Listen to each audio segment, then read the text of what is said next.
We are continuing to follow breaking news this morning. WCCO is on the scene of a fire. This is at a mosque in Prior Lake. Our Barrett Leone joining us now because, Barrett, you just learned some new information.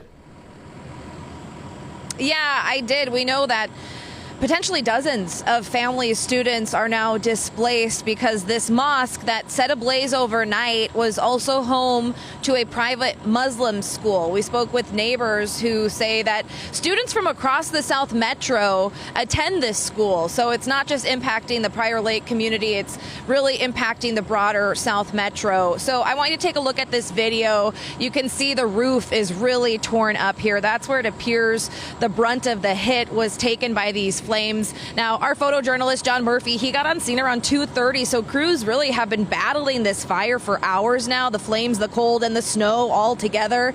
Again, neighbors say that students attend this mosque as a school, and they're displaced this morning. It's really an unfortunate situation. We did check in with a neighbor this morning who woke up to all of the commotion. We had no idea, no idea what was going on. Then when we started watching over by the mosque, we could start seeing smoke. And we did see some flames, but not till quite a bit later. Yeah, and that neighbor has lived here for many years. She tells us that the mosque and the school, it's been around for about 7 years or so. We've seen some congregation members arrive on scene too, so we're hoping to connect with them about what has happened here overnight. But again, a lot of details we're still working to get a hold of here. We don't know what started the fire. We don't know how long crews have been here and what the outlook of the building is, but likely students are displaced this morning. Right, and I think you told someone had told you no one was inside at the time. Correct. No one was inside at the time. That was a congregation member I was able to connect with earlier this morning, but no one was inside at the time. A neighbor was actually the one who made the call about the fire. Well, just glad that everyone, it sounds like, is safe, which is good news. But Barrett Leone, continuing to follow breaking news in Prior Lake for us this morning. Thank you. And of course, we'll share more on this breaking news as soon as we learn it. Now we want to get the very latest from the live desk. Or Maria Lisignoli joining us this morning. Maria, you're following a Wisconsin police officer who had been shot. Yes, that's right. A police officer is now home and recovering this morning after being shot multiple times during a traffic stop in Superior.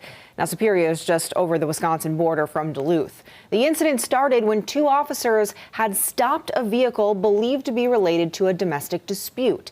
And the police department says that exchange of gunfire happened during that traffic stop. Both officers were in their squad when the suspect began shooting at them with a semi-automatic rifle. The officers fired back and hit the suspect, who then tried to escape. Police say he then crashed his car into the Superior Middle School before running inside and barricading himself in. After several hours of negotiation, he eventually surrendered. The injured officer has been released from the hospital, and the police chief now commending her bravery. I was absolutely taken aback by that officer's bravery, their composure, and the way they responded to really sustained and accurate gunfire on their squad car while they were sitting in it. I can't think of a more terrifying thing. They did their job. The suspect is now in the local Wisconsin County Jail. Charges have not yet been filed. As for the students at the middle school, they'll likely have an at-home learning day today because of, quote, significant damage to the building, as you can imagine. Maria Lisignoli reporting from the live desk with that update. Maria, thank you. We know immigration crackdowns continue throughout the Twin Cities, and now city officials in Burnsville confirmed they are seeing immigration activities within the city limits. So in a post on Facebook, they say federal agents have been present to carry out immigration enforcement operations. Officials add that they know this has created fear and uncertainty for some in the community. City says the Burnsville police do not engage with federal immigration enforcement, but are notified of the operations. Officers enforce only state and local laws and do not check people's immigration status. The city says their role is to keep everyone in the community safe. And we know uncertainty remains for many as these ICE operations continue across the Twin Cities. ICE announced on Friday that 12 immigrants had been detained as part of the operation. 5 of them are Somali. In the wake of the announcement of the operation, Minneapolis Mayor Jacob Frey signed an executive order barring ICE from using city-owned property as staging areas. The federal attention on Minnesota has come with several comments from President Trump about the state's Somali population. During a cabinet meeting, he referred to them as, quote, garbage. Minnesota Representative Ilhan Omar was on CBS Face the Nation yesterday. She called the president's comments disgusting and said they could even be dangerous. I think it is also really important for us to remember that this kind of hateful rhetoric and this level of dehumanizing can lead to dangerous actions by people who listen to the president. Minneapolis Mayor Jacob Frey joined our Esme Murphy on her Sunday morning show yesterday. He says city police will not coordinate with federal agents for immigration enforcement work. However, police still need to make sure things are peaceful to prevent people from getting hurt and to prevent property from being destroyed. You can watch Talking Points on our website, WCCO.com. Leading Democrats on Capitol Hill are demanding the release of classified video showing a deadly U.S. military strike on a boat carrying 11 people in the Caribbean. That strike happened in early September. It was the follow-up strike that killed 2 survivors the same day, and that's what remains under intense scrutiny.